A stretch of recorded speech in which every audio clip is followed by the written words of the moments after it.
নিউজে সেলেব পুজোর আড্ডা নিয়ে আজকে আরো একবার হাজির হয়ে গেছি আমি রাই, আর আমি যখনই থাকি অবশ্যই আমার সঙ্গে রয়েছে মহুয়া। আর আজকে একটা উত্তেজনা গলার মধ্যে রয়েছে, কারণ পুজোর মধ্যেই যদি প্রিয় মানুষদের সাথে দেখা হয়ে যায় তখন পুজোর আনন্দটা একটু ডাবল আনন্দ হয়ে যায়।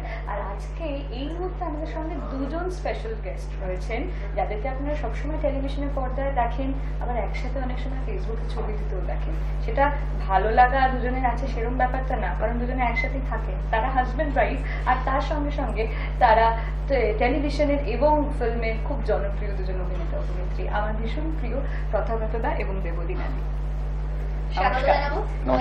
নমস্কার বলবো রাইকে আমি? আচ্ছা নমস্কার। আমি ইন্টারভিউটা দিতে দিতে ভাবছিলাম দেবলীনা দি এরকম করে তাকিয়ে আছে যে এত ফর্মালিও শুরু করেছে, আমি তাই ভাবছি, খুব অবাক হয়ে। ও তথাগত দা দেবলীনা দির খুব জনপ্রিয়, তাদের মানে ব্যক্তিগত সম্পর্কে কথা বললো। আমার খুব ভালো লাগছে তাদের দুজনকে আজকে পেয়ে। তার অন্যতম কারণ যে শুধুমাত্র যে তারা অভিনয় করে তা না, তারা সমাজের পিছিয়ে পড়া মানুষের কথা ভাবে। কারণ ভগবানের দোকানের কথা আমার মনে হয় যারা দুজনকে চেনে তারা খুব ভালো মতন চেনে। অত্যন্ত মানে মানে ডগ লাভার আমরা অনেককেই শুনি, কিন্তু তারা কতটা সেটা আমরা আমাদের হাই নিউজের দর্শকরা জানি। কারণ যখন অতগুলো কুকুরকে নৃশংসভাবে পিটিয়ে মারা হয়েছিল তখন কিন্তু তথাগত দা দেবলীনা দি ভীষণভাবে গর্জে উঠেছিলেন এবং তারা আমাদের স্টুডিওতে এসেছিলেন এবং তাদের প্রতিবাদ জানিয়েছিলেন। সেই কারণে শাস্তি ঠিক ওইভাবে বলা যায় না, কিন্তু সরে যেতে হয়েছিল কিন্তু সেই নার্সদের। ফলে সমস্ত দিক যদি আমি দেখি তাহলে আজকে আমরা ভীষণই আনন্দিত এমন দুজন মানুষকে পেয়ে, যারা শুধুমাত্র অভিনয়টা করে সেটা নয়, তার পাশাপাশি তাদের চারপাশে কারা কষ্টে রয়েছে সেই দিকটাও তারা ভাবে। সেই জন্য আমি আমার মানে কি বলবো, ভেতর থেকে অন্তর থেকে তোমাদের আরো একবার স্বাগত জানাবো। Thank you so much. ধন্যবাদ। এবং পুজোর আড্ডা নিয়ে যখন কথা হচ্ছে, আজকে আড্ডাটা একদম একটা ইনফর্মাল আড্ডা হবে। আর রাই মানে তো ইনফর্মাল হয়, সাথে যোগ দিয়েছে একজন মানে সুগ্রীব দোসর যাকে বলে। হ্যাঁ, ইনফর্মাল তো হচ্ছে, আমরা খেতে খেতে আড্ডা দিচ্ছি। আমরা খেতে পারি। আমি তো শুরুতে ক্যাফে কানেক্টের স্যান্ডউইচটা আমার খুব ভালো লেগেছে বাই দ্য ওয়ে। ও ওয়াও! আর এই স্যান্ডউইচটা আমরা আগে থেকে খাইয়েছি, তার পিছনে একটা কারণ আছে। কি কারণ বলুন তো? যে ঠিক মতো করে খাওয়াচ্ছি, এবারে আমাদের যা যা প্রশ্ন করবো সব উত্তর দিতে হবে। এমনি উত্তর দেবো না, এরকম হয় জানো তো, যে আমাদের কোনো কেউ প্রশ্ন করবে তার আগে সে বলে যে আমরা প্রশ্নগুলো বলে দেবো আগে। খুব অদ্ভুত লাগে আজকাল সাংবাদিকরা যখন বলেন যে আগে থেকে প্রশ্নটা বলে দেবো, এসব হয় তার মানে আজকাল। মানে এইটা খুবই আমি এটা ভাবতেই পারি না, মানে এটা খুব অদ্ভুত লাগে যে সাংবাদিকদের তো এটাই কাজ যে সে এমন একটা সত্যিকে বার করে আনবে যে সত্যিটা কোনোদিন আমি হয়তো বলে উঠতে পারতাম না, ক্যামেরার সামনে একটা স্পেশাল পরিস্থিতি হয়তো বলে ফেলবো। আগে থেকে প্রশ্নগুলো জানা কিংবা এই প্রশ্নটা আমি কমফোর্টেবল নই এটা বলার মানে কোথাও ইন্টারভিউটাই ইররিলেভেন্ট হয়ে যায়, মানে ফেক ইন্টারভিউ হয়ে যায়। একদমই তাই। আর আজকে মানে হয় না। হ্যাঁ সেটাই, আমি কেন এত সহজ করবো? আমি এটা ভাড়ার থেকে জটিল রাখবো নিজেকে, তাই না? আমার কিন্তু তথাগত দাকে দেখে খুব ভয় লাগতো আগে। তথাগত দাকে বিভিন্ন ক্যারেক্টারে যখন দেখতাম, ওকে দেখে জেনারেলি লোকজন ভয় পায়। আজকে বুঝতে পারছি একেবারেই ভয় পাওয়ার কোনো কারণ নেই। এত হাম্বেল একজন মানুষ যে মানে এত কুলাই। আমি আমার আসার সঙ্গে সঙ্গে বেশ কিছু ডিমান্ড তার সামনে রেখেছিলাম যে এটা করতে হবে। তথাগত দা খুব লাইটলি বললো কোনো অসুবিধা নেই, তুমি বলো কি কি তোমাদের প্রশ্নের উত্তর দিতে হবে। কফিটাও খুব ভালো, সরি আমি ইন্টারাপ্ট করলাম, বাট এখানকার কফিটাও খুব ভালো। এবং একটা কথা বলি, মোহনটি যেটা বললো যে তথাগত দা কি মানে আসার পর পর অনেক ডিমান্ড করলে, আমি জানি না এটা দেবুদি জানে খানিকটা, আমি কিন্তু তথাগত দাকে একটু ভয়ই পাই। তুমি সেটা জানো? শুরু থেকে যবে থেকে আমার রাইয়ের সাথে আলাপ, তবে থেকে রাই প্রথম মানে তথার সাথে যোগাযোগ করার আগে আমাকে বলেছে আমি না খুব ভয় পাই, আমি ওনাকে ফোন করবো, ওনাকে কি ফোন করবো, আমি কিভাবে কথা বলবো, হেন তেন এইসব। এবার সেটা তুই একটা ব্যাপারে তুই নিশ্চিন্ত থাক যে তুই একানোস, ওর সাথে যার যার আলাপ নেই সেই ওকে দেখে ভয় পায়, কিন্তু আলাপ হবার পরে কি হয় সেটা একদমই তাই। এবং মানে অন ক্যামেরা আমি বলছি, আর জীবনে ভয় পাবে না কোনোদিন, ভয় পাবে না। এবং ওনার থেকেও ভয় পাওয়ার মতো অনেকে আছে, তাদের অনেক আছে, এইটা জরুরি কথা। প্রচুর লোকজন আছে যাদেরকে ভয় পাওয়ার প্রচুর কারণ তারা দেয়, কিন্তু দেখে বোঝা যায় না কথা বলতে তাকে মানে ভয় পাওয়ার কোনো কারণই নেই। ইনফ্যাক্ট আমি একটা কথা বলি যে পুজোর অভিনয় করলেও তথাগত দা সেরকম সিরিয়াস হতে করলে খুব ভয় পাবে না। সেটা কারণ অডিয়েন্সরা তো এমনি অভিনেতা হিসেবে যখন দেখেন তখন অভিনেতা হিসেবেই দেখেন।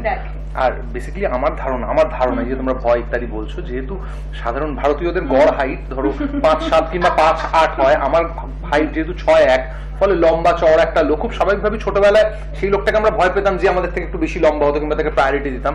তো সেই কারণে একটা দূরত্ব আমার মনে হয় তৈরি হয়ে যায় যে সাধারণ পুরুষদের আমরা যে সাইজে দেখে থাকি, আমারটা ডবল এক্সেল সাইজ যেহেতু, সেইটা একটা সমস্যার কারণ আমার মনে হয়। না, আমার মনে হয় ভয় থেকে একটু শিফট করে যাই আমরা। তথাকথিত তোমাকে ভয় পাক যাই হোক, মানুষ তোমার ভালোবাসে। আমি যেমন বলছিলাম যে মা তোমাকে নিয়ে ইমাজিন করে অনেক কিছু।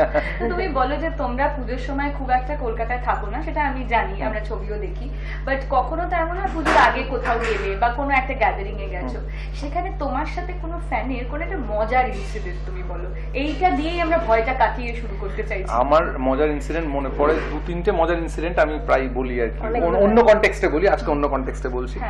একবার আমি লেকের ওখানে গাড়িতে দাঁড়িয়েছি পুজোর সময়, লেকের ওখানটা জ্যাম হয়, তো ওখানে যারা বলো মানে যারা ওখানে পয়সা চান আর কি, মূলত যারা ইন্টারসেক্সুয়াল, আমি ওয়ার্ডটা খোঁজবার চেষ্টা করছিলাম, ইন্টারসেক্সুয়াল ট্রান্সজেন্ডার, তারা পয়সা চান না। সাধারণত আমরা সবসময় চেষ্টা করি যে তাদেরকে কিছু টাকা দেওয়া, কারণ যেহেতু তারা চাকরি করেন না, কোথাও কাজ করেন না কিংবা কাজ পান না, চান হয়তো করতে, কিন্তু আমাদের সমাজ তাদেরকে সেই জায়গাটা দেয়নি, সেই জন্য সাহায্য করতে। তা সেই সময় অন্ধকার নেমে এসছে, মানে বিকেলটা সবে হয়েছে, তা কাঁচ না যে বলছে এই তোমাকে তো চিনি, এবার আমি জানি সিরিয়ালের কথা বলবে, সে প্রচন্ড উচ্ছ্বসিত হয়ে টাকাটি নেওয়ার পর বললো মিঠুনদা ভালো আছে তো? বললাম মিঠুনদা, তুমি তো মিঠুনদার ছেলে। আমি বললাম যে হ্যাঁ, মিমো ভেবেছে, মিমো না মিমো হয়েছে, ওকে মিমো ভেবেছে। এইটা একটা ঘটনা। আর একটা মজার ঘটনা, আমি কুকুরদের ওষুধ আমি নিজে কিনি, অন্য যেমন ওষুধ ফোনে অর্ডার করে, কুকুরদের ওষুধটা নিজে হাতে কিনি, কারণ খুব স্পেসিফিক দোকান রয়েছে। তো সেখানে ওষুধ কিনতে গেছে, একটা লোক আমাকে সেই সময় বলছে আপনার সিরিয়াল দেখি অসাধারণ লাগে, অসাধারণ আপনার অভিনয়, আপনার আর পাখির জুটি। আমি লোকটার দিকে তাকালাম, তো আমাকে তখন লোকটি আমাকে ইয়াস ভেবেছে। আমি বললাম হ্যাঁ, পাখি এমনিতে কিন্তু খুব ভালো, মেয়ে সব বলে টলে বেরিয়ে চলে আমার না, অনেকে গুলিয়ে ফেলতে পারে, মুখের মিল আছে না, আমার মিল না আসলে। লোকজন টেলিভিশনটা এমন ভাবে লোকেরা কি বলবো এত নিয়মিত এবং অল দা টাইম দেখতে থাকে, ফলে গুলিয়ে যাওয়া স্বাভাবিকই আর কি। মানে এরকম অনেক গায়কের কাছে শুনেছি যে তাকে বলেছে যে অমুক গায়ক আপনি, তার সাথে কোনো মিল নেই। যেমন রূপঙ্কর দার কাছে শুনেছি রূপঙ্কর দাকে কেউ নচিকেতা বলে কখনো ডেকেছে, মানে আসলে সাধারণ। কিংবা শাহরুখ খানের, হ্যাঁ মানে শাহরুখ খান নিজের ইন্টারভিউতে শাহরুখ খান বলেছে যে আমাকে কোথাও অমিতাভ বচ্চন বলে ডেকেছে। সো ইট ডাজন্ট ম্যাটার, মানে হাউস হোল্ড পরিবারের সদস্য হয়ে যায় তো সবাই, তো সদস্য এত বেশি, এতগুলো সিরিয়াল, যেরকম একটা মামাকে কাকা যাতে। কিন্তু আমার যে এক্সপেরিয়েন্সটা হয়েছে এটা কিন্তু খুব রেয়ার, আমি তো বলছি মজার এক্সপেরিয়েন্স, যেটা আমার কলকাতা ফিল্ম ফেস্টিভ্যাল চলার সময় একবার হয়েছিল। তখন আমি খুব ছুটি নিয়ে নিতাম কাজ থেকে, নিয়ে ফেস্টিভ্যালে যেতাম, 7 দিন পুরো 8 দিন ছুটি নিয়ে নিতাম। তখন তো হামেশাই লোকজনেরা আসতো ছবি তুলতে। আমি সেই সময়কার কথা বলছি যখন সেলফির ব্যাপারটা নেই, মোবাইল আসেনি, তখন অটোগ্রাফ নেওয়ার ব্যাপার ছিল। তখন আমাকে একজন এসে বলেছিলেন আমি আপনার ভীষণ ফ্যান, আপনাকে আমি ভীষণ ভালোবাসি, আপনার কথা বলার স্টাইলটা আমার ভীষণ ভালো লাগে, যেটা আমাকে হরদম শুনতে হয়, সবকিছু সবকিছু সবকিছু দিয়ে বলেছিল একটা অটোগ্রাফ দেবেন, আপনার নামটা কি? সবটা বলার পর উনি আমাকে জিজ্ঞেস করেছিলেন আপনার নামটা কি। হ্যাঁ, তখন আমি খুব এচিয়ে পেঁচিয়ে আর কি, মানে খুব স্ক্রিবলিং একটা ওয়েতে আমার নামটা কি লিখে দিয়েছিলাম, আমি জানি না, কিন্তু ওনাকে মুখে বলে দিয়েছিলাম যে আমার নাম দেবলীনা দত্ত। এই ঘটনাগুলো কিন্তু এখনকার নয়, মানে আমি বলতে চাইছি মানে বইমেলাতে সন্দীপন চট্টোপাধ্যায় গেছেন, সেখানে ওনাকে বলেছেন অমুক আপনার ফ্যান প্রচন্ড। সন্দীপন চট্টোপাধ্যায় যেহেতু প্রথাগত রেগুলার লেখক নন, ফলে উনি ভাবছেন যে আমার লেখা এত পড়েছেন, একটা সাধারণ মধ্যবিত্ত লোক, তা উনি বলছে আপনার লেখা প্রথম আলোটা অসাধারণ। তা সন্দীপন চট্টোপাধ্যায় সুনীল গাঙ্গুলির নাম ওখানে সাইন করে এসেছিলেন আর কি। ফলে সবার ক্ষেত্রেই হয়, মানে সব বুঝতে পারি যে ওনার হয়তো আমাকে দেখেছেন, চেনা লাগছে, হ্যাঁ কথা বলার স্টাইল, কিন্তু নামটা মনে নেই, মানে ইটস ভেরি নরমাল আর কি, হতেই পারে। এবং আমার যেটা মনে হয় যে তোমাকে এখন হয়তো অনেকটা লোকজনের, যেহেতু ফেসবুকের জগতে অনেকটাই আমরা নাম জানতে পারি, তো তোমার কিন্তু বেশ অনেকটা ফেজ অবধি নন্দিনী নামে একটা পরিচিতি, অনেকটা ফেজ অবধি গেছে। খানিকটা আমার চুল, যেটা চুল, এই যে আমি আবার চুল বাড়াচ্ছি, দর্শকদেরকে বলছি আমি তো খুব চুলটা আমার ফ্লন্ট করছি, যেহেতু আমি বাড়িয়ে নিজেই খুব খুশি, সেই জন্য দর্শকরাও খুশি, আমরাও খুশি। হ্যাঁ, আমার চুল বেড়ে যায় খুব তাড়াতাড়ি, টাচউড। তো আমি অনেক চুলটা কাটার একটা মূল কারণই ওটা ছিল যে নন্দিনীর ইমেজটা কিছুতেই আমি ব্রেক করতে পারছিলাম না। মানে আমাকে সব চরিত্রই নন্দিনী আসছিল, মানে নন্দিনীরই আরেকটা প্রতিচ্ছবি এরকম আসছিল। তো সেটার মানে কিন্তু এটা নয় যে নন্দিনী আমার জীবনের সব থেকে প্রিয় চরিত্র, সব থেকে কাছের, আমার ওর থেকে কাছের আর কেউ নেই। কারণ একটা ইমেজ ব্রেক করার জন্য একটা ইমেজ আগে তৈরি হতে হয়, এবং সেই ইমেজ তৈরি হওয়াটা একটা বিরাট ব্যাপার আর কি, যে এখনো আমাকে নন্দিনী বলে, এবং নন্দিনী ক্যারেক্টারটা রিপ্লেস করা হয়েছে ছিল, কঠিন ব্যাপার ছিল, প্রচন্ড কঠিন ব্যাপার ছিল। তো সেই ইমেজটা আমার এত প্রিয় যে আমি আরেকটা নন্দিনী প্লে করতে চাইনি। সেটার একটা মূল কারণ ছিল চুল কাটার। আচ্ছা, এবার আমাকে বলো যে পুজোর সময় তোমরা তো থাকো না, বাইরে যাও। হ্যাঁ, কলকাতার পুজোর জন্য মন খারাপ করে না? কারণ অনেকেই আছে যারা বাইরে থেকে শহর কলকাতায় আসে পুজোর জন্য, সেখানে তোমরা এখানে থাকো না, বাইরে যাও। আমি আগে মূল কারণটা বোঝাই। সেটা হচ্ছে, দেখো, ছোটবেলা থেকে তো পুজোর উত্তেজনা নিয়েই বড় হয়ে ওঠা। মানে সারা বছর ছোটবেলাতেও অপেক্ষা করতাম, সারা টিনেজ, সারা কলেজ লাইফ অপেক্ষা করেছি কবে পুজো আসবে। সে একটা অসাধারণ আনন্দ, অন্য একটা ব্যাপার। কিন্তু এই প্রফেশনে ঢুকলে যেটা হয়, সেটা তোমরা সবাই জানো, দর্শকরা কতটা জানেন আমি জানি না, আমাদের প্রফেশনে হলিডে বলে কিছু হয় না। কিন্তু সারা মাসে একটাই কনফার্ম ছুটি পাই আমরা, সেটা হচ্ছে সেকেন্ড সানডে। আর কোনো ছুটি আমাদের হয় না। কিন্তু পুজোর কটা দিন কনফার্ম ছুটি, ওই সময়টা শুটিং হয় না। আর আমাদের বেড়ানোটা নেশা, এটা আমাদের প্যাশন, এটা আমাদের নিঃশ্বাস নেওয়া, এটা আমাদের বেঁচে থাকার একটা খুব জরুরি অংশ। সেই জন্য পুজোর কটা ছুটির সাথে আরো কয়েকটা 5-6 দিন অ্যাড করে নিলে আমরা একটা লম্বা 10-12 দিন 15 দিনের একটা সময় জোগাড় করতে পারি না। আর সেটা দুম করে আমরা করতে পারি না, তাহলে এপিসোড গুলো ঠিক সময় দর্শকের কাছে পৌঁছবে না। ওই জন্য আমরা পুজোর সময়টা বাছি। আরো একটা স্পেসিফিক কারণ আছে, তোমার কথাটা ধরেই যদি উত্তরটা দিই, অ্যাকচুয়ালি পুজোয় কলকাতায় থাকলে মন খারাপ করে। আমার দিক থেকে, আমি উত্তর কলকাতায় বড় হয়েছি, বনেদি বাড়িতে বড় হয়েছি, এবং আমার বাড়ির পুজো, মানে বাড়ির সামনে মাঠ, সেই মাঠে সারা বছর খেলা হচ্ছে, সেখানে প্যান্ডেল খাটানো হচ্ছে আমাদের চোখের সামনে, 12 বাড়ি পুজো, সেটা নিয়ে বড় হয়েছি। এখন কলকাতায় থাকলে পুজোর সময় মনে হয় সেটা যন্ত্রণাদায়ক, কারণ কলকাতা এখন আর পুজো নেই, পুজো হয় বলে আমার মনে হয় না। কলকাতায় বিজ্ঞাপন হয়, মানে অসুরের ধুতিটা অমুক সাবান দিচ্ছে, দুর্গার হাতের অস্ত্রটা অমুক দিচ্ছে। হ্যাঁ, উড়ে যায়। আমি বলছি থিমটা না, আমি বলছি যে সোলটা, যে আত্মাটা, সেটা মিসিং আর কি। হ্যাঁ, এখন ম্যাডাক স্কোয়ারের লোকে যায় যে ম্যাডাক স্কোয়ারের ছবি আপলোড করার জন্য, ম্যাডাক স্কোয়ারে আড্ডা মারতে যায় না। আমরা সেই আড্ডাটা, সেই বন্ধুত্বটা, সেই খাওয়াটা, অর্থাৎ পুজোর সময় ভালো কিছু খাবো। এখন তুমি পুজোর সময় যে কোনো খাবার দোকানে অর্ডার করো, খাবারের কোয়ালিটি অন্তত 10 গুণ খারাপ। অর্থাৎ পুজোর সময় যে আগে লাইফস্টাইলটা যে ভালো হতো, এখন ঠিক উল্টো দিকে হয়ে গেছে, লাইফস্টাইলটা খারাপ হয়ে যায়। অর্থাৎ তুমি রাস্তায় বেরোতে চাইবে না, জ্যাম, তুমি ভিড়ের, আগে যে ভিড়ের মধ্যে ঠাকুর দেখার যে মজাটা, এখন ভিড়ের মধ্যে একটা মেয়ে যদি তুমি যদি একটা কোনো বান্ধবীর সাথে ভিড়ের মধ্যে যাও, তুমি বান্ধবীকে গার্ড করে রাখতে হচ্ছে, কেননা নাহলে সেক্সুয়ালি কেউ অ্যাবিউজ করবে, কেউ কোনো দিকে ধাক্কা মারবে। আমি বলছি গোটা পরিবেশটা নষ্ট হয়ে গেছে, সেইটা খুব পেইনফুল, যে কারণে পুজোটায় থাকলে মন খারাপ করে অ্যাকচুয়ালি। এবারে ও যদি এটা বলে, তাহলে আমার ক্ষেত্রে ভাব, মানে তোরাও জানিস, সবাই জানে যে আমি তোর থেকেও অনেকটা প্রাচীন। আরো মানে আমার ছোটবেলাকার পুজো যদি ভাবি, মানে কোনো কম্প্যারিজনই হয় না। এটা একটা ফুললি কমার্শিয়াল একটা জিনিস, আর পুজোর সোল। মানে সব থেকে বড় কথা, আমরা যেহেতু এই প্রফেশনের সাথে যুক্ত, আমরা যেখানেই যাচ্ছি না কেন, সেখানে ক্যামেরার উপস্থিতি কিংবা সেখানে এই যে প্রায়োরিটাইজ করাটা, সেইটা না ভালো লাগে না। মানে আমি বলছি পুজোটাতে তো কোথাও ছুটি, মানে সবার ছুটি। এবার পুজোতে কলকাতা থাকে না, কলকাতায় থাকলে অমুক চ্যানেল বলবে পুজো পরিক্রমা করো, একটা ভালো অঙ্কের টাকা অফার করবে। এবার আমরা যদি কলকাতায় থাকি, তাহলে আমরাও ভাববো কেন করবো না। আলটিমেটলি যে ছুটি পাওয়াটা, সেইটা ধরো তোমরা পাচ্ছ, কিন্তু আমাদের জন্য তখন আমরাই অবলাইজড হয়ে যায় যে হ্যাঁ ভাই টাকা দিচ্ছে পুজোর সময়। প্যান্ডেল আজকাল হার্ডলি পাওয়া যায় যেখানে কোনো না কোনো চ্যানেলের ক্যামেরার উপস্থিতি নেই, কাজে গেলেই কিন্তু ক্যামেরা ধরে ফেলে। আর যদি নাও থাকে মোবাইল ফেসবুক সবাই অল দ্য টাইম লাইভ চলছে, কিছু না কিছু চলছে। আমাকে একটা কথা বলো তো, লাস্ট কবে, তোমরা তো পুজোর সময় থাকো না, কোথায় যাচ্ছে একদম থাকো না, লাস্ট কবে তোমরা দুজনে একসঙ্গে দাঁড়িয়ে ফুচকা খেয়েছো? মানে পসিবল হয় তোমাদের? খুব রিসেন্টলি, মানে লকডাউনের আগে। হ্যাঁ, কোনো অসুবিধা হয় না, আমি তোমায় বলছি ভীষণ ফুচকা খাই। একটা ছোট্ট এই ধরনের প্রচুর এক্সপেরিমেন্ট, সোশ্যাল এক্সপেরিমেন্ট বিদেশে হয়েছে। ধরো আমি এখন এখান থেকে বেরোবো, বেরিয়ে পুরো রাস্তাটা হেঁটে গাড়িতে উঠবো, 2-1 লোক ম্যাক্সিমাম চিনে ছবি তুলতে চাইবে, এর বাইরে কিছু হবে না। ঠিক উল্টোটা, আমি সাথে 4টে কালো পোশাক পরা লোক নিয়ে হাঁটতে হাঁটতে যাবো, তুমি দেখবে ভিড়টা কিরকম হয়। লোকে আসলে ওইটাকে অ্যাটেনশন দেয় যে তোমায় কতখানি হাইপ দেওয়া হচ্ছে, এই 4টে লোক আছে ওর সাথে, বন্দুক নিয়ে নিশ্চয়ই কে আছে। কেউ না হলেও লোকজন ভিড় করে। এই ধরনের প্রচুর সোশ্যাল এক্সপেরিমেন্ট বিদেশে হয়। আমি যদি ইচ্ছে করে একটা ভুলভাল জায়গায় পুলিশের পারমিশন করে ফুচকাওয়ালার ঠিক মুখের সামনে, যেখানে নাকি গাড়িটা দাঁড় করানোর কথা না, একটা বড় গাড়ি দাঁড় করিয়ে দিয়ে আমার সঙ্গে 2জন ব্ল্যাক ক্যাট নামে নেমে ফুচকা খায়, তাহলে ওখানে একটা রাখাস তৈরি হবেই। আমি যদি ভীষণ নর্মালি খাই, ভীষণ কেউ আন্দাজ করবে না যে কোন সেলিব্রিটি ওখানে দাঁড়িয়ে খাচ্ছে, ভাবে দেবলের মতো দেখতে। কেউ এরকম বহুবার হয়েছে, বহুবার হয়েছে। আমরা পাহাড়ে হয়েছে, ইনফ্যাক্ট পাহাড়েই হয়েছে, আমরা আমাদের সামনে দিয়ে বলতে চলে যাচ্ছে। হিমাচলের পাহাড়ে গেছি, একটা ছোট্ট ওদের পাহাড়ের গায়ে যেমন খাবার দোকানে বাঙালি একটা পরিবার এসছে, আমরা খাচ্ছি, না হিমাচল না, এটা গুরুদাংমারে হয়েছে, গুরুদাংমারের ওখানে এরকম একটা পাহাড়ি দোকানে বসে খাচ্ছি ম্যাগি, ওখানে ম্যাগি দুর্দান্ত হয়, মধু, হ্যাঁ ঠান্ডার মধ্যে এটে দিয়ে একটা বাঙালি পরিবার এসছে, আমি ব্যাক টু বসে আছি, দেবলিনা এখানে বসে আছে, আমার দেখতে পাচ্ছে না, দেবলিনাকে দেখতে পাচ্ছে, দেখে পেছন থেকে বলছে যে মেয়েটাকে পুরো দেবলিনার মতো দেখতে, বলছে হ্যাঁ দেখ দেবলিনা এই হোটেলে খেতে আসবে কখনো, এটা পারসেপশন, বুঝতে পারছো? এটা পারসেপশন, কিন্তু কেন আমাদের তো দুটোই হাত দুটোই পা একটাই মাথা, চারটে হাত চারটে পা, আর এটা আমরা ভালোবেসে করি আর কি। আমরা আমাদের শুধু একটা নির্দিষ্ট দূরত্ব আছে যে সাধারণ চাকুরিজীবীরা তাদের ধরো একটা আইটি কোম্পানির হেড, তাকেও তো সাধারণ লোক দেখতে পায় না, মানে সেও তো বাসে ট্রামে যাতায়াত করে না, কিংবা একজন ডাক্তার, বড় ডাক্তার, তাকেও তো দেখতে পায় না, সেও বাসে ট্রামে যাতায়াত করে না। আমাদের ওই টেলিভিশনের পর্দায় দেখা যায় নিয়মিত আমরা বিভিন্ন চরিত্রে অভিনয় করি বলে একটা মায়া তৈরি হয়, মায়া তৈরি করে যে যদি একটু সামনে থেকে দেখে কথা বলতে। হ্যাঁ সামনে থেকে, মানে এদের গায়ের চামড়াটা সত্যি মানুষের চামড়া কিনা।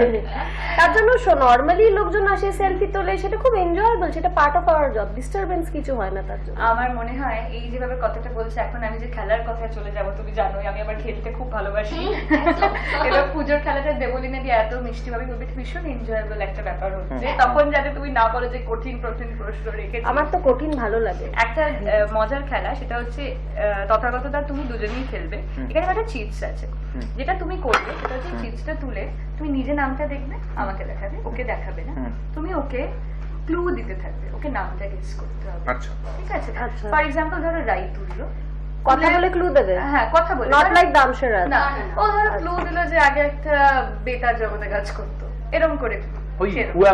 কুয়ামাই গেমটার মতো। আচ্ছা, মানে নামই থাকবে, নাম। স্পেসিফিক মানুষের নামই থাকবে। মানুষের নাম। এবং আরো সহজ করে দিচ্ছি, অ্যাক্টরসদের নাম থাকবে, অ্যাক্টর ওকে ওকে ওকে। তুমি একটা তোলো। কিন্তু একটা ছোট্ট সমস্যা, যে একটা অ্যাক্টরের নাম হলো ধরো কোন একটা খুব জঘন্য, আমি বললাম জঘন্য অ্যাক্টিং করে, দেখুন এক চান্সে গেস করলে, হ্যাঁ হ্যাঁ, এরকম হতে পারে। এটা হতেই পারে, আমরা সেটা চাই, হতে পারে। আমরা তোমরা চাই। কিভাবে বোঝাবে সেটা তোমাদের মানে ব্যাপার। এরকম যদি হয় যে জঘন্য অ্যাক্টর হিসেবেই আমরা দুজনকে তাকে চিনি, তাহলে জঘন্য অ্যাক্টর বললাম কিংবা বললাম যে তোতলা অভিনেতা, কিংবা বললাম বাংলা বলতে পারে না, এও তো হতে পারে না। যা ইচ্ছে সেটা তোমাদের উপর, মানে তোমরা যেভাবে হতেই বলতে পারে। পারো। হ্যাঁ হ্যাঁ তোলো। আমি দেখছি না, অন্যদিকে তাকিয়ে আছি। আমি ইন্ডাস্ট্রি। মুম্বাদা, প্রসেনজিৎ চ্যাটার্জি। এটা সহজ হয়ে গেছে শুরুতেই, এটা বেশ সহজ। তুমিই ধরো, যদি বাই চান্স বুঝতে না পারো হ্যান্ডরাইটিং, তোকেও তো দেখাবো। আমি চোখ বুঝে আছি, না, আমাকে তুমি না, দেখে একদম কাগজটা আমাকে দিয়ে দেখে দিও, দাও, চোখ বুঝে কাগজটা আছি। দিয়ে দাও। কাগজটা দিয়ে দাও, আমরা দেখে নেব। বাহ। আমি ইন্ডাস্ট্রির সঙ্গে সেরা জুটি। ঋতুপর্ণা সেনগুপ্ত। প্রথমেই এই নামটা তুলেছো কেন? এখন তো সহজ আচ্ছা, হয়ে গেছে। এটা কি করে হলো? ও প্রথমে প্রসেনজিৎ তুললো, আমি ঋতুপর্ণা। এটা কিন্তু একদম প্ল্যান্ড নয়, এরা জুটি তো তোমরা। আপনারা ভাববেন না, মানে এটা হচ্ছে ঘটনা, এটা কোইন্সিডেন্স হচ্ছে, এটা অ্যাকচুয়ালি। আমি সুপারস্টার, অথচ বাংলাটা পরিষ্কার বলতে পারি না।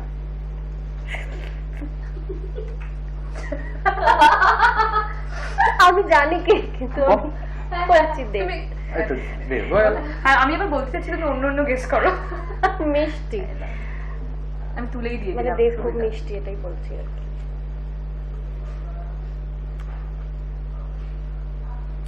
দেখলে এটা আমি তোমাকে একটু বলে দিই, এটা হ্যাঁ। যে নামটা তুমি তুলেছো উনি সিনিয়র যিনি, তার কথা বলছি। সেটা বুঝতে পেরেছি, সেটা আমি বুঝতে পেরেছি।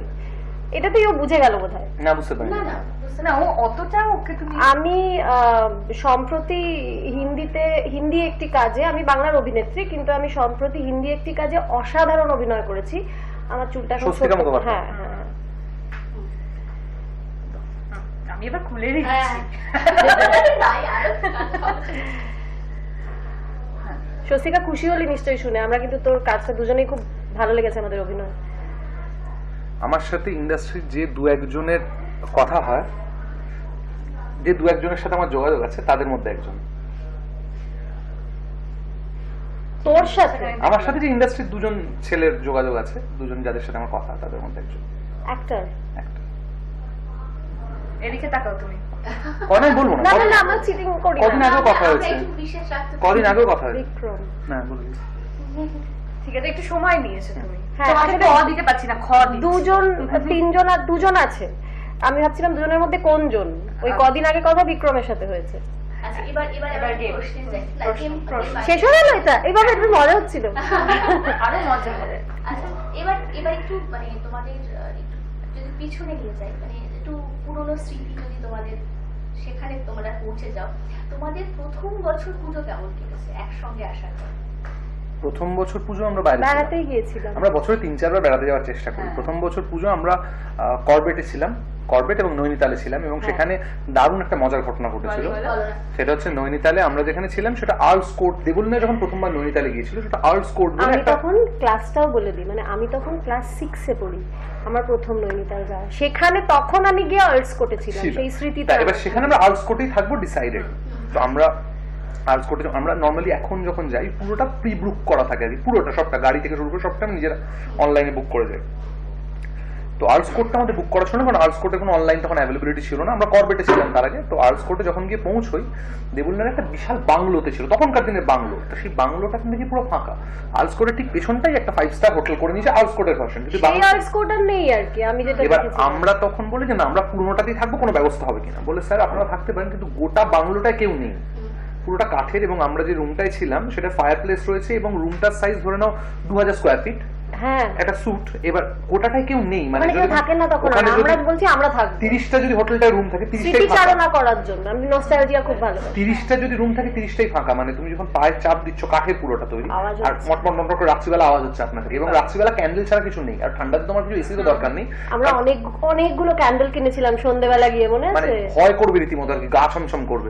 সেইখানে রাত কাটানোটা ভারী অদ্ভুত ছিল আর কি। বললেন না পুরো রাত্রিবেলা সব মোমবাতি নিভিয়ে দিতে চাইছিল, আমি বললাম না, কারণ ঘরের মধ্যে দিয়ে কিছু দূর গিয়ে একটা সিঁড়ি নিচে নেমে গেছে, সেখানে নেমে আবার ডাইনিং স্পেস, বসার জায়গা, সুন্দর একটা বসার জায়গা। ইংলিশ স্ট্রাকচার, একদম মনে হচ্ছে ইংরেজি ছবিতে যেরকম আমরা দেখি সেই রকম একটা জায়গায় চলে আলো গেছি। নেভানোর ভয়টা লাগেনি তোমার? ভয়টা আমার লাগে না, মানে ভূতের ভয়টা আমি পাই না একদম। আর একটা চমৎকার, দেবুলিনাতে বেশি সাহসী। ভীষণ সাহস। না, এও পায় না ভূতের ভয়। না আমি ভূতের ভয় পাই না, কিন্তু আমার সবসময় অন্ধকারের একটা না, কিন্তু ওর গা ছমছম, অনেকে জানো না, আমরা কখনো ওর গা ছমছম ব্যাপারটা মাঝে মাঝে হয়। যেহেতু আমি ভূতের ছবি বানাতে ভালোবাসি, তো আমি সেটা আমরা দেখেছি। আমি তো সেই ফিলটা যেহেতু আমার মধ্যে সবসময় কাজ করে। আর একটা নৈনিতালে দারুণ মজার ঘটনা ঘটেছিল। আমরা বিকেলবেলা নৈনিতালে একটা ঘোড়ায় চুপ করে পাহাড়ে ওঠার একটা বিষয় থাকে, পাহাড়ে ওঠা যায় আর কি। হ্যাঁ, তো একটি বাচ্চা ছেলে সহিস আমাদের, এবার দুটো ঘোড়ায় দুজনে চড়েছি। এবার পাহাড়টা এরকম স্টিপ, খারাপ, একদম স্টিপ। এবার আমার ঘোড়াটা কনস্ট্যান্ট খাদের ধারে যাচ্ছে, দেবুলিনার ঘোড়াটা আমার ঘোড়াটাকে ধাক্কা দিচ্ছে। হ্যাঁ, কনস্ট্যান্ট। এবার আমার রীতিমতো ভয় লাগছে আমার ঘোড়াটা নিচে পড়ে যায়। আমি যত বলছি সর রে ভাই। আমার ঘোড়াটা খুব ফিট এন্ড ফাইন ছিল, ওর ঘোড়াটা বোঝা যাচ্ছে অসুস্থ, ও পারছে না ওই স্টিপটা দিয়ে উঠতে, ওর কষ্ট হচ্ছে। এবার আমার বডি ওয়েট সব মিলিয়ে ফাইনালি ভয়ের চোটে আমি যেটা করলাম সেটা হচ্ছে ঘোড়া থেকে নেমে, দুটো ঘোড়া আগে হাঁটছে, আমি পেছনে হেঁটে উঠেছিলাম। পুরো হেঁটে উঠলো বাট পুরোটা। আসল মজাটা ছিল নামার সময়। নামার সময় আমরা দুজন ঘোড়ায় চড়েই নেমেছি, নামার সময় কোনো অসুবিধা হয়নি। নামতে তো কষ্ট হয় না। বিকেল শেষ হয়ে এসছে, ওই পাহাড়ি রাস্তায় যে নিচু নিচু আলোগুলো জ্বলে, সেই ছোট্ট ছোট্ট আলোগুলো জ্বলছে, আর ঘোড়ার খুঁড়ের শব্দ, তার মধ্যে আমরা দুজন ঘোড়ায় করে পাশাপাশি দুজনে হেঁটে ফিরছি। এটা তো সো বিউটিফুল। দুজনেই খুব রোমান্টিক। নেচারের কাছে তো বটেই আর কি। হ্যাঁ বোধ মানে শুধু নেচারের কাছে না, এমনিতেও তুমি রোমান্টিক মানুষ, সেটা তো আমরা মানে আমার মনে হয় যে কোনো শিল্পী মাত্রই বোধহয় রোমান্টিক, নাহলে বোধহয় শিল্পী সত্তাটা সম্পূর্ণ হতে হ্যাঁ, পারে মানে না। আলাদা করে বুঝতে পারি না, বাট আই গেস বোধহয় অন্য লোকজনেরা আমাদেরকে সবসময় বলে যে আমরা খুব রোমান্টিক। কারণ এমনি লোকজন যারা অন্য জীবিকার সাথে যুক্ত, তারা যেভাবে পৃথিবীটাকে দেখে, একজন শিল্পী বোধহয় সেভাবে পৃথিবীটাকে দেখে না। তো স্বাভাবিকভাবেই মানে তার মধ্যে আমাদের রোমান্সের যে পোর্শনটা জিনিসগুলো দেখে বন্ধু বান্ধবরা বা দর্শকরা বলে যে আমরা খুব রোমান্টিক, সেগুলো আমাদের কাছে খুব নর্মালি লাগে, মানে মনে হয় আচ্ছা এটাই আলাদা করে রোম্যান্স, বাট সেটাই রোমান্টিক হয়। এই বিষয়টা উঠে আরেকটা প্রশ্ন আমি না করে পাচ্ছি না, সেটা হচ্ছে দেবলীনাদির তথাগতদার কোন জিনিসটা সব থেকে ভালো লাগে, আর তথাগতদার দেবলীনাদির কোন জিনিসটা সব থেকে ভালো লাগে, যেটা আগে কখনো তোমরা শেয়ার করনি, এখন তোমরা বলবে? এই প্রশ্নটা না আগে আমাকে 100 বার করা হয়েছে, ওই জন্য আমি যদি উত্তরটা যদি বলি শেয়ার করিনি তাহলে ভুল হবে। তো শেয়ার তো আমি করেছি, কারণ ওর যে জিনিসটা আমার সব থেকে ভালো লাগে সেটা তো একটাই জিনিস যেটা সব থেকে ভালো লাগে, টপস দ্য চার্ট, যেটা আমি সবসময় বলি, সেটা হচ্ছে ও একদম হাজবেন্ডলি নয়, যেটা আমি সবসময় বলি। মানে জেনারেলি আমি যেহেতু নিজে একদম ওয়াইফলি মেটেরিয়াল নই, আমি একটা সময় অবধি বলতাম যে আমি বিয়ের ইনস্টিটিউটটা বোধহয় আমার পক্ষে ম্যানেজ করা সম্ভব হবে না, সংসার আমি একদম সাপোর্ট করতাম না বিয়ের ইনস্টিটিউশনটা। তারপর আমি একজন মানুষকে পেলাম, আমার মনে হলো ইনস্টিটিউশন অফ ম্যারেজ বলতে যেটা বোঝায় তার বাইরের একটা মানুষ আর কি, যে বন্ধু হয়েই থাকবে সারা জীবন। তো তথাগত একদম কোট আনকোট হাজবেন্ডলি বলতে যেটা বোঝায় যে কিছু নিয়ম কানুন হয়ে যায় বিয়ের পর, কিছু এক্সপেকটেশনস থাকে যে বউ হলে এরকম হয়, সংসার হলে এরকম হয়, কাজের এই ডিফারেন্সটা হয়ে যায় মেয়েদের ক্ষেত্রে, ওগুলো কিছুই নেই আর কি ওর মধ্যে। তো আগে যেরকম ছিলাম আমরা, সেরকমই আছি। তো সেই এই যে নন হাজবেন্ডলি ব্যাপারটা, এটাই ওর বেস্ট কোয়ালিটি আর কি। আমার মনে হয় দেবলীনার সব থেকে বেস্ট কোয়ালিটি সংবেদনশীলতা।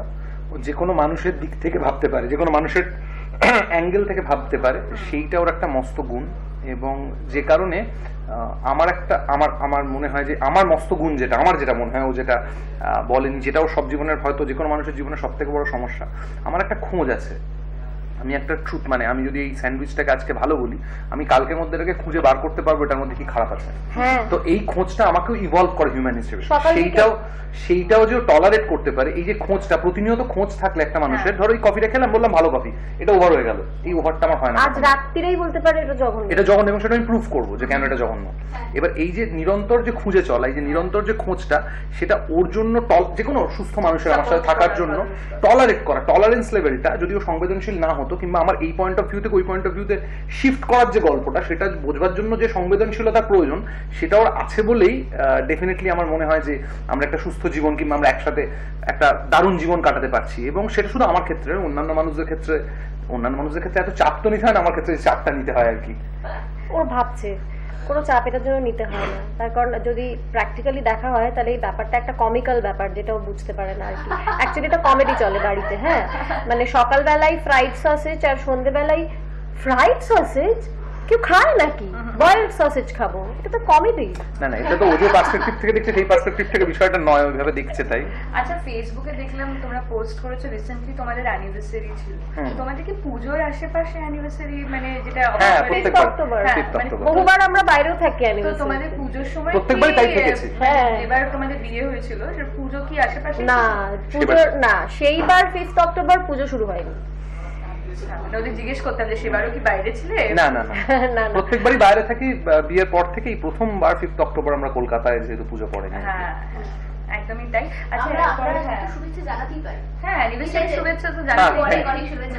Thank you so much. তুমি কি আগে আমি যেটা প্রশ্নটা করলাম তার সঙ্গে আমার যে এখন যে গেমটা খেলতে চাইছে, যে গেম নয়, তোমরা দুজনকে কতটা ভালো করছো সেটা একটু আমরা বুঝে যেতে চাইছি। স্বাগতা দিয়ে আমাদের বলেছিল তোরা ময়দানটা কেন টাই আপ করলি না, তোদের এত খেলা। আচ্ছা, আমি আগে দেবলীনাদের কাছে যাচ্ছি। তথাগতদাকে আমি কয়েকটা প্রশ্ন করেছিলাম, তথাগতদা কি উত্তর দিয়েছে সেটা আমি একটুখানি তুমি দিতে পারো কিনা, সেম আনসার হয় কিনা সেটা একটুখানি। তথাগত একটু আগে নিজেই বলে দিয়েছে যে ওর কিন্তু সকাল বিকেল এভলিউশন হয়। হ্যাঁ, মানে আজ একটু 1 ঘন্টা আগে অব্দি ওর উত্তরগুলো যা হতো 1 ঘন্টা পরে সেই একই আছে কিনা আমি বলতে পারছি না। যাই হোক, তোমাদের দুজনের উত্তর প্রচুর এক, আমি এটা বলতে পারি। তাই? আচ্ছা, প্রথম হচ্ছে প্রিয় অভিনেতা টলিউড। উত্তম কুমার। একদম ঠিক। প্রিয় অভিনেতা বলিউড।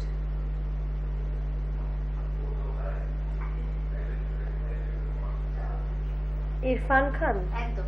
আচ্ছা, প্রিয় অভিনেত্রী হলিউড। অভিনেত্রী, এটা বোধহয় আমিও জানি। Kate Winslet. হ্যাঁ। আচ্ছা, প্রিয় খাবার।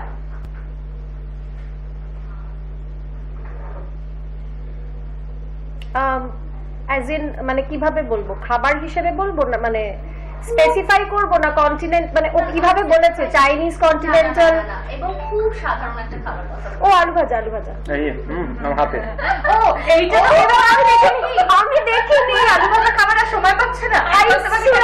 আই সোয়ার আমি দেখিনি। এবার কেউ বিশ্বাস করবে না, আমি এটা খেয়াল করি। এটা সাধারণ চোখে বা দর্শকের এটা মানে দেবলীনা দিকে বিশ্বাস করা উচিত না। এবার আমি দেখিনি, কারণ ও সকাল বিকেল মানে কি খাবি জিজ্ঞেস করলেই বলে আলু ভাজা রুটি, এটাই ও বলে বাড়িতে।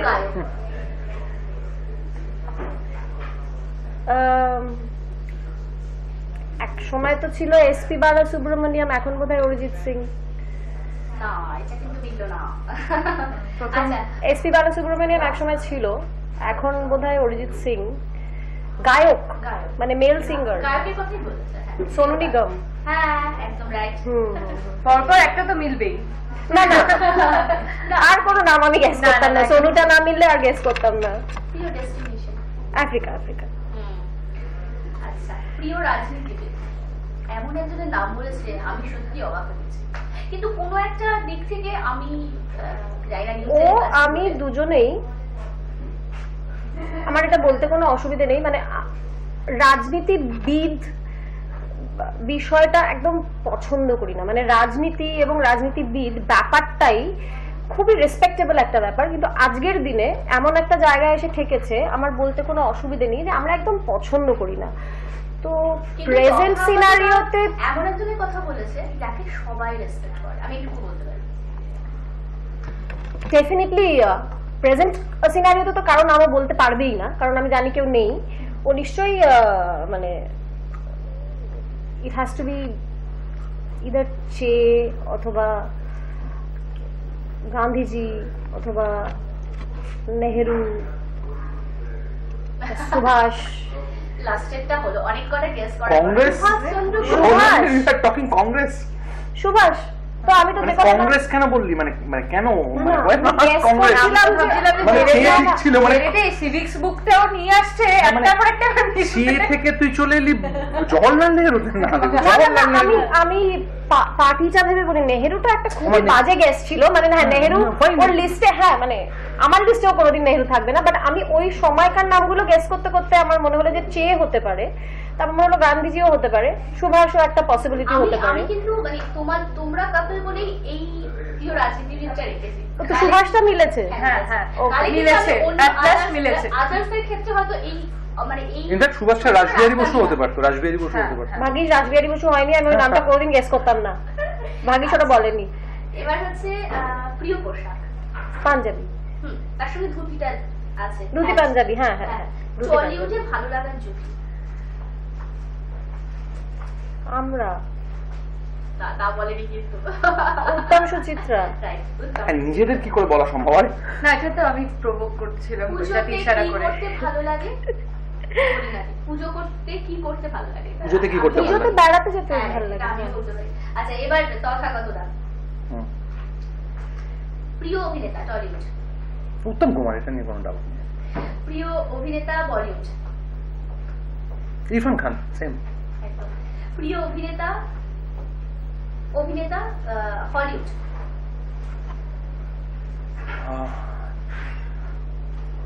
লিওনার্দো ডিক্যাপ্রিও না। আমি এক সেকেন্ডও ভাবি না এই প্রশ্নটা যখন আমাকে করা হয়। আমি বুঝতে পেরেছি, কোনোদিন- এবার আমি শিওর হচ্ছি। তাও ভাবছে কেন আমি জানি না। আমি বেসিক্যালি টম হ্যাঙ্কস না হাভিয়ার বারডেমের মধ্যে এখন টাই চলছে। যখনই আমাকে জিজ্ঞেস করা হয় তাহলে আমি হাভিয়ার বারডেম, হাভিয়ার বারডেম। একটা ফ্র্যাকশন অফ আ সেকেন্ডেই উত্তরটা আমি দিই। টম হ্যাঙ্কস আর হাভিয়ার বারডেম, যে কোনো একজন। হাভিয়ার বারডেম। প্রিয় খাবার। প্রচুর মিট এখানে। ভাত, ডিম সেদ্ধ, আলু সেদ্ধ। তাই বলেছে? তার সঙ্গে ঘিটা যুক্ত আছে। আচ্ছা, ঘি।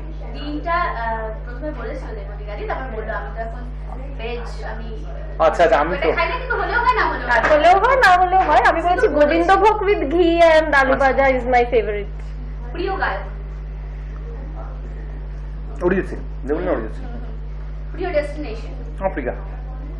আফ্রিকা আর আন্দামানে হ্যাভলকও হতে পারে, আমি জানি না। আফ্রিকা ওকে? ঠিক আছে আর করতে হবে না গেস। এবার হচ্ছে প্রিয় রাজনীতিবিদ। এই উত্তরটা ইউনিক দিয়েছে দেবলিনাদি।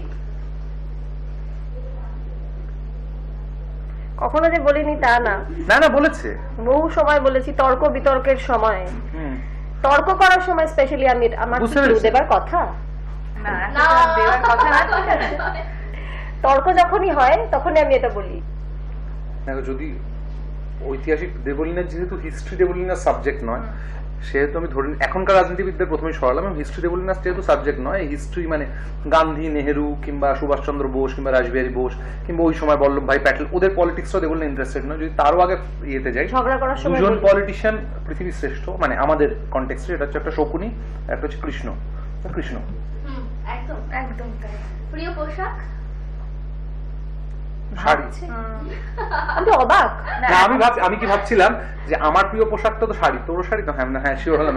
ও আমাকে শাড়িতে ভালোবাসে সব থেকে, না আমারও শাড়ি। হ্যাঁ, টলিউডে ভালো লাগার জুটি। এটাও ইউনিক উত্তর দিয়েছে দেবলিনাদি। মানে একদম অনেস্ট উত্তর। কি আমরাই বলে দিয়েছি?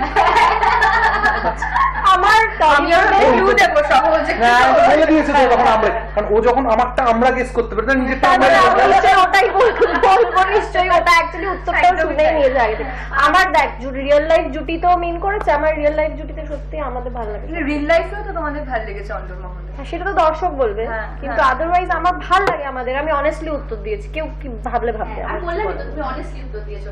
পুজোতে কি করতে ভালো লাগে? বেড়াতে, এটা তো আর প্রশ্নটাই আর মানে তোমরা- ইন্ডিয়া হয়ে গেছে। তোমরা পুরো মানে 100-তে 100 পেয়েছো দুজনে। ক পেয়েছো। এবং আমি বলতে বাধ্য তোমরা দুজনকে ভীষণ ভালোবাসো।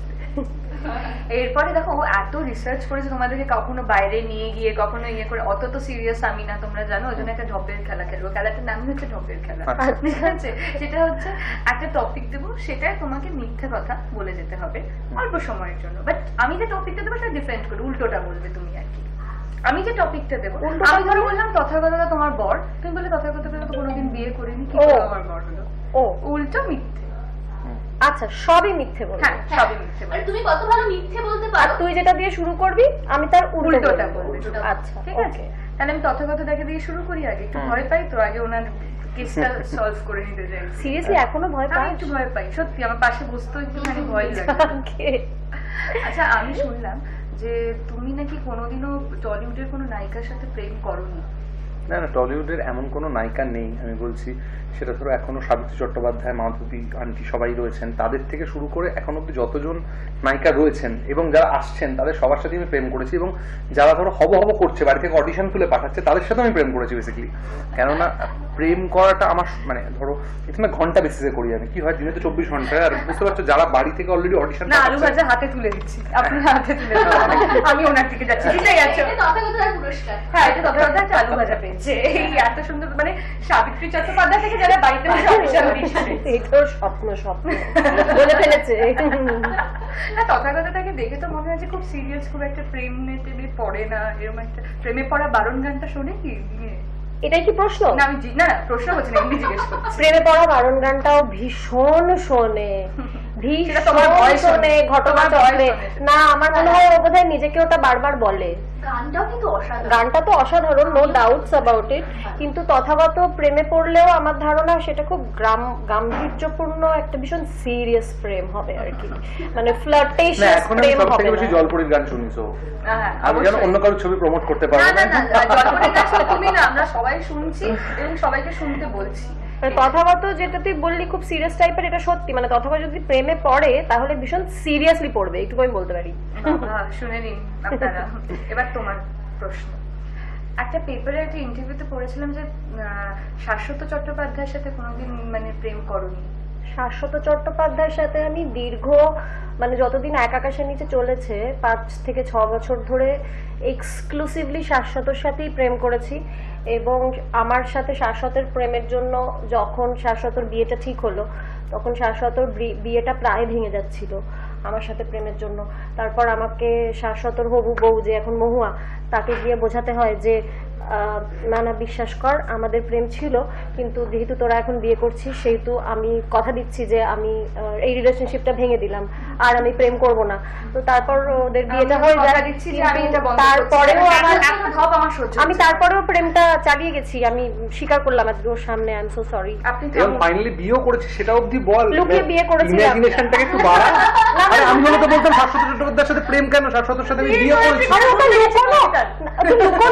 ওটা আমি বলবো কি করে? ঠিক আছে, এটা শুধু আমরা জানতে পারলাম যেটা যে অসাধারণ মিথ্যা কথা বলে আপনি একটা আলু ভাজা আপনার হাতে তুলে দিতে চাইছি আমরা, এটা আপনার জন্য ধন্যবাদ। আচ্ছা, সত্যি কি তুমি মহুয়াদির সাথে কখনো কথা বলেছিলে? মহু আমার ভীষণ ভালো বন্ধু। এরকম কখনো হয়নি তো যে বিয়ে ভেঙে যাচ্ছিল তোমাদের জন্য? পাগল।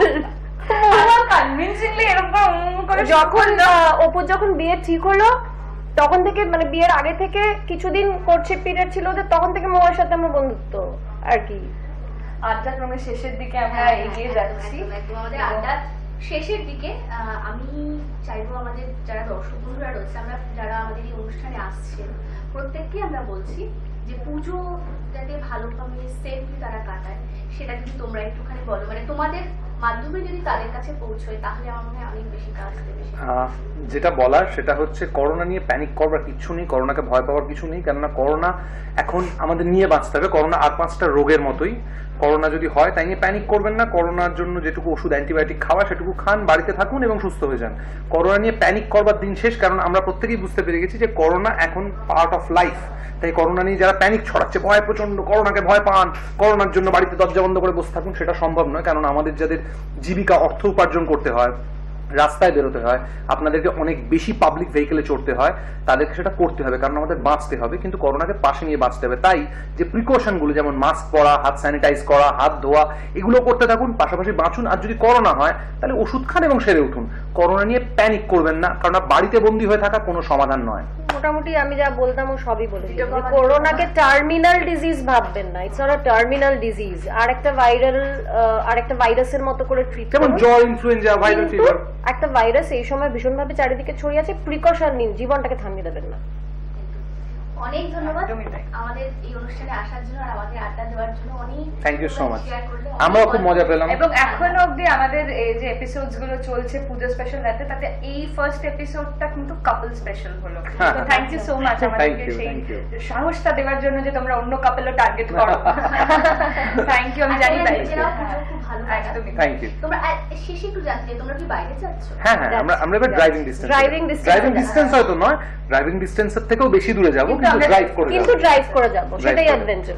আচ্ছা, আমরা সেই সব ছবি দেখতে পাবো ফেসবুকে। হ্যাঁ হ্যাঁ হ্যাঁ, আর আর অসংখ্য পরে ধন্যবাদ। ঘুরে আসার পরে আরো একবার হ্যাঁ। চাইবো যে তোমরা আসো আমাদের স্টুডিওতে আসো। নিশ্চয়ই নিশ্চয়ই। নিশ্চয়ই। অসংখ্য ধন্যবাদ আজকে আসার জন্য। আমি জানি তোমরা ভীষণ ব্যস্ত, তবু যে সময় দিয়েছো, এই যে আমার ভয়টা কাটিয়ে তোমার কাছাকাছি যেতে পেরেছি ডেটের জন্য, এই জন্য আমি খুব আনন্দিত। Thank you so much. আজকের মতো আচ্ছা, এখানেই শেষ। ধন্যবাদ দেবো অনেক আরো একবার দুজনকে। আর দর্শক বন্ধুদের বলবো আপনারা অন্যান্য খবর এবং নিউজের জন্য চোখ রাখুন হাই নিউজে। দেখতেই থাকুন।